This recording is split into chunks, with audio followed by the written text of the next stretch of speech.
오늘 함께 나누실 하나님의 말씀은 사도행전 10장 1절에서 8절까지 말씀입니다. 제가 봉독해 드리겠습니다.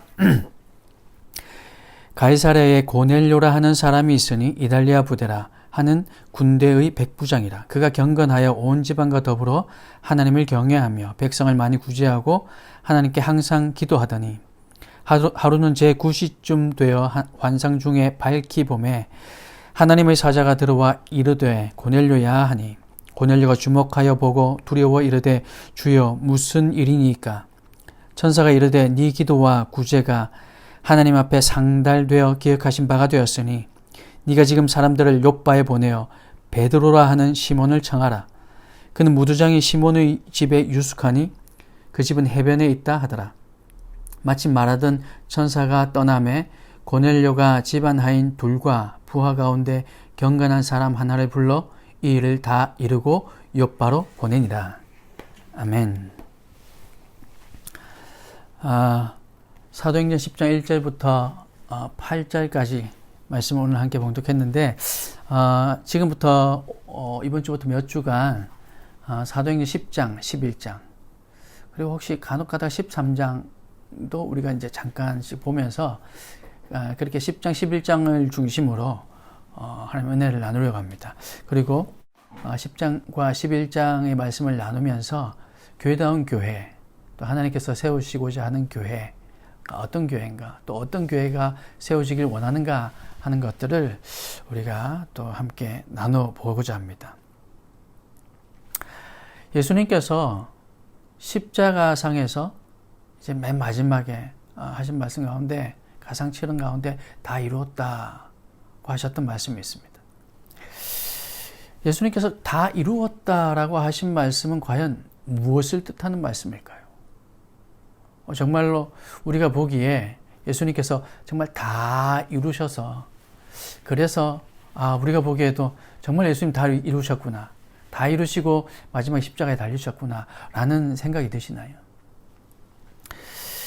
예수님께서 십자가에서 다 이루었다고 하신 것 과연 무슨 뜻일까? 그 의미는 이렇게 생각해 볼 수 있을 것 같습니다. 예수님께서 남기신 교회, 이 교회를 통해서 이 놀라운 소식, 복음, 하나님께서 사랑하셔서 아들을 보내시고 그 아들이 십자가에 달려 죽으셨고 또 이제 이후에 부활하실 것이고 하는 이 놀라운 복음, 이 놀라운 소식이 세상 끝까지 전파될 것을 기대하셨고 또 믿으셨기 때문에 다 이루었다 라고 말씀하신 것은 아닐까요?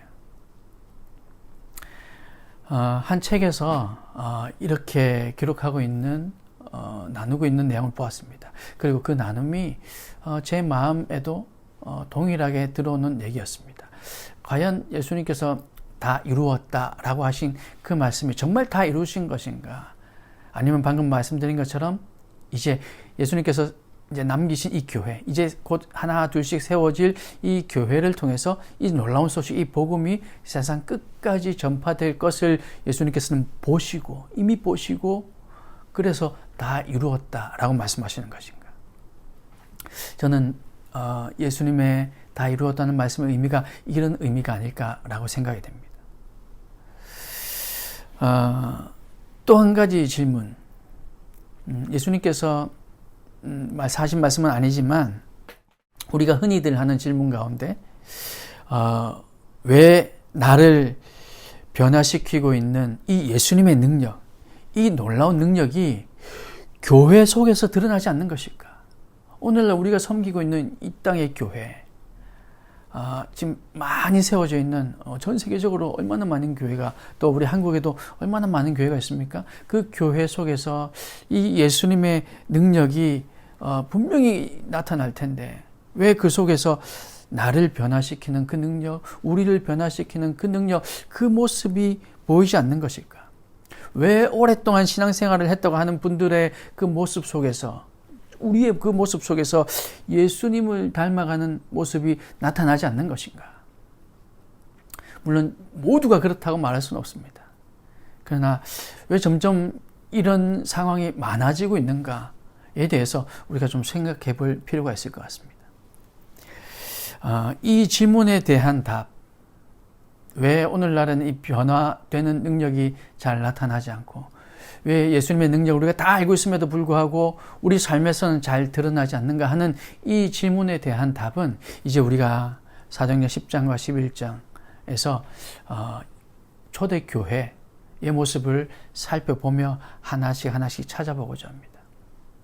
특별히 제가 조금 미리 말씀드리면 특별히는 이 교회 사도행전 10장과 11장 내용 가운데에 특별히 안디옥 교회를 중심으로 우리가 나누고 살펴보면서 이 질문에 대한 해답을 찾아보려고 합니다. 여러분들 함께 여기에 포커스를 두고 이 질문을 여러분 계속 마음속에 떠올리시면서 여러분들 함께 이 질문에 대한 대답을 찾아가 볼 수 있으면 좋겠습니다.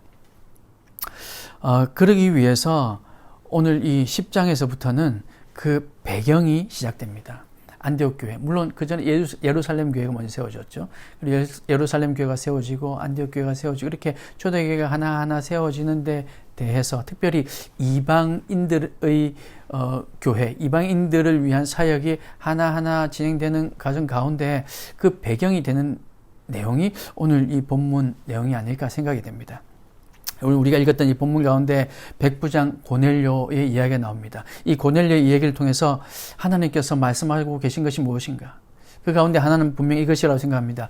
하나님께서는 유대인들뿐만 아니라 하나님께서 택하셨다고 하셨던 그 아브라함의 자손뿐만 아니라 이 이방인들도 동일하게 주목하고 계셨다라는 사실을 알 수 있습니다.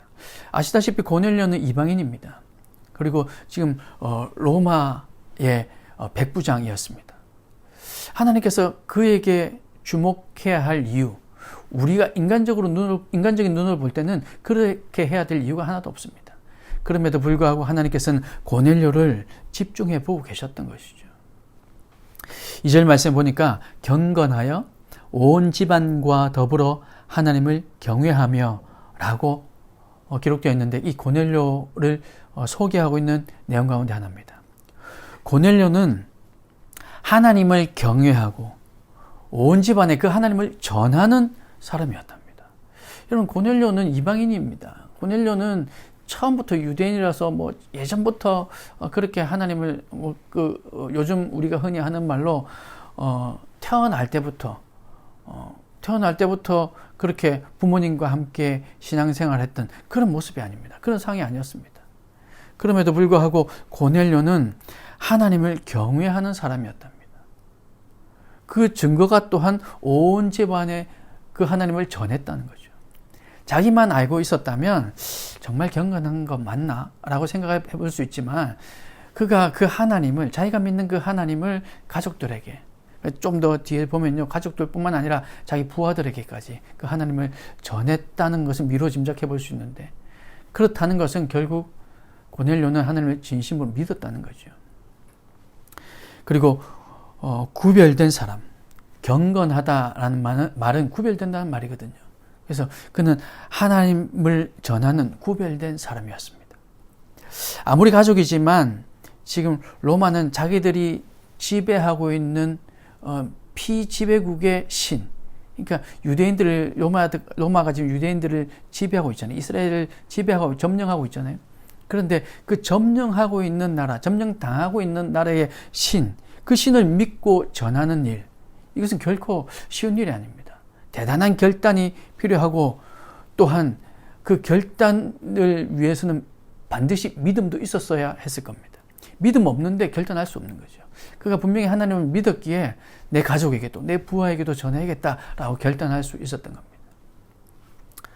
물론 아직은 그 믿음이 완전하다라고 보기는 힘들 것 같습니다. 물론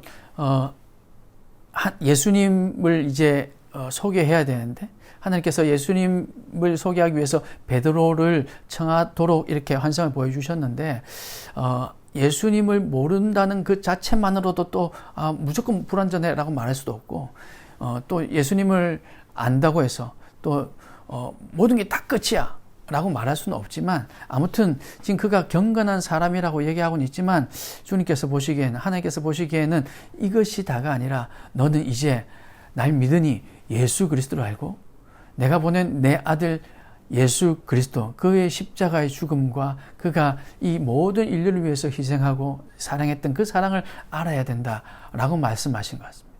그래서 예수 그리스도를 아직은 모르기에 그 믿음이 조금은 불완전한 것이 아닌가 생각해 볼 수 있습니다. 하지만 분명한 것은 하나님을 믿는 경건한 사람이었다는 것이죠. 그래서 하나님께서 이 고넬료와 이 가정을 구하기 위해, 완전히 구원하기 위해, 온전히 구원하기 위해 그래서 베드로를 정하게 하십니다. 그리고 베드로를 통해서 진짜 복음, 우리를 사랑하신 그 하나님의 사랑, 그 예수님의 십자가의 헌신, 그 십자가의 보혈을 이제 듣게 하고 알게 하기를 원하셨던 겁니다. 또 2절 말씀해 보니까 2절 후반부에 보면 백성을 많이 구제하고 하나님께 항상 기도하더니 라고 기록되어 있습니다. 하나님의 이 구원, 하나님께서 우리를 구원하신 이 구원은 종교적인 열심, 그게 뭡니까? 하나님께 항상 기도하더니, 이 종교적인 열심 그리고 도덕적인 선행, 그게 뭘까요? 백성을 많이 구제하고, 하나님의 구원, 하나님께서 우리를 구원하시는 것은 이 백부장이 보니까 이 고넬료는 백성을 많이 구제하고 하나님께 항상 기도했는데 이것만 가지고는 부족한 것이 아닌가? 지금 이렇게 우리가 생각해 볼 수 있습니다. 그래서 예수 그리스도를 알게 하기 위해서 환상으로 나타나 보이신 것이죠. 실제로 우리 삶 가운데 이런 일들이 많이 있습니다.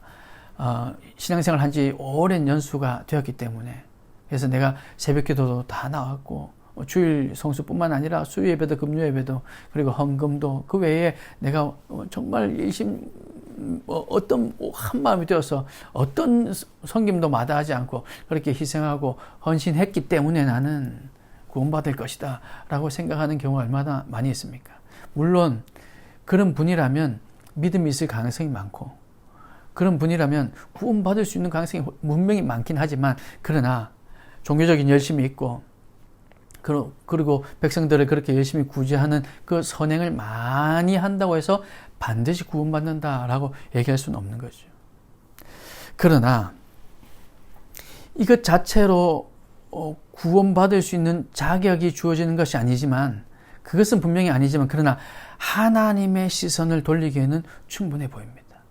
하나님께서 지금 이렇게 구제하고 하나님 앞에 기도하는, 그래서 경건하고 또 그 복음을 가족들에게 전하는 이 고넬료를 주목해 보셨습니다. 그래서 그의 기도가 주님께 상달되었다고 합니다. 그러니 사랑하는 여러분, 우리는 흔히들 또 이렇게 얘기합니다. 그 열심히 기도한다고 해서 구원받는 거 아니야. 그게 다가 아니야. 열심히 구제한다고 해서, 선행한다고 해서 그렇게 다 하는 게 다가 아니야 라고 하면서 기도하는 것도 때로는 그것을 변명으로 삼고, 구제하는 것도 때로는 이것을 이유 삼아서 하지 않는 우리의 모습도 있습니다. 그러나 분명히 하나님께서는 이런 우리의 모습을 바라보고 계십니다. 구제하는 것, 이거 경건의 모습입니다. 이건 해도 되고 안 해도 되는 것이 아니라 기도해야 되는 것과 마찬가지로, 말씀을 읽는 것과 마찬가지로 구제하는 것은 반드시 해야 됩니다. 이게 경건의 모습 가운데 하나입니다. 금식하는 거, 구제하는 거, 기도하는 거, 이건 우리의 경건의 모습 가운데 하나입니다. 그러니 이 구제하고 기도하는 모습을 통해서 하나님께서 고넬료를 높이 평가하며 보셨다는 겁니다. 우리 삶 가운데 지금도 여전히 우리 주변을 돌아보면 도와야 할 사람들이 많이 있습니다. 그리고 여전히 우리에게는 기도가 필요합니다. 그리고 말씀을 읽어야 됩니다. 이것들을 소홀히 하지 않고 꾸준히 이 고넬료처럼 항상 하나님 앞에 기도하고 말씀을 붙든다면, 그러면 하나님께서 반드시 우리를 바라보실 겁니다. 우리에게 주목하실 겁니다. 그리고 우리가 구원받기 위해 무엇이 필요한가, 우리가 구원받을 수 있는 길로 인도하시며, 또한 우리가 하나님의 영광을 드러내는 길로, 하나님 나라를 세우는 길로, 교회다운 교회를 세우는 길로 우리를 한 걸음씩 인도하실 겁니다. 이렇게 고넬료를 하나님께 주목해 보셨습니다. 그리고 7절, 8절 말씀에 보니까 고넬료가 집안 하인 둘과 부하 가운데 경건한 사람 하나를 불러 이 일을 다 이루고 요바로 보내니라, 이렇게 기록하고 있습니다. 고넬료가 집안 하인 둘, 그리고 또 한 사람은 부하 가운데 경건한 사람 하나. 이 경건하다는 것은 고넬료를 지칭할 때도 경건하다고 했어요. 그러면 고넬료가 이미 하나님을 믿는 것처럼 이 부하도 이미 하나님을 믿고 있다고 우리가 볼 수 있습니다. 고넬료의 부하 가운데는 이미 경건한 사람이 있다는 거죠. 이미 하나님을 알고 있다는 겁니다. 그 말은 고넬료가 이미 그 부하들에게, 자기의 부하들에게 하나님을 전했다는 거죠. 그래서 그 사람에게 고넬료가 본 환상을 설명하고 이런 일이 있었다. 그 사람이 만약에 경건한 사람이 아니었다면 그 환상을 만약에 설명했을 때 우리 대장님이 지금 정신이 온전하지 못하구나 라고 생각했을 겁니다. 근데 그도 이미 믿는 사람이었기에, 그도 이미 하나님을 아는 사람이었기에 그 환상을 설명하고 그에게 사명을 주고 욥바를 향해 가게 합니다. 베드로를 향해 가게 합니다.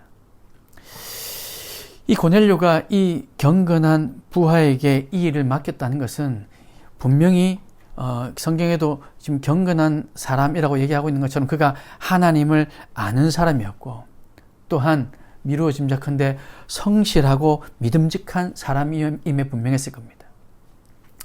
분명히 고넬료가 보기에 저 사람이 하나님을 아는구나 라고 생각은 했지만, 그러나 믿음직하지 않고 그러나 성실하지 않았다면 그에게 그 임무를 맡길 수가 없었을 겁니다. 만약에 가다가 혹 자기가 스스로 로마의 이 고넬료의 지금 이 상황에 대해서 고발을 할 수도 있었을 것이고, 만약에 스스로 하지 않았다 할지라도 혹 어떤 일로, 예상치 못한 어떤 일로 인해서 자기의 공경을 면하고자 그렇게 주인을 공경에 빠뜨리는 그런 고발을 어쩌면 본의 아니게 할 수도 있었을 텐데, 그 모든 것들을 감수하고 고넬료가 지금 이 경건한 부하 한 사람에게 이 임무를 맡겨서 보냈다는 거죠.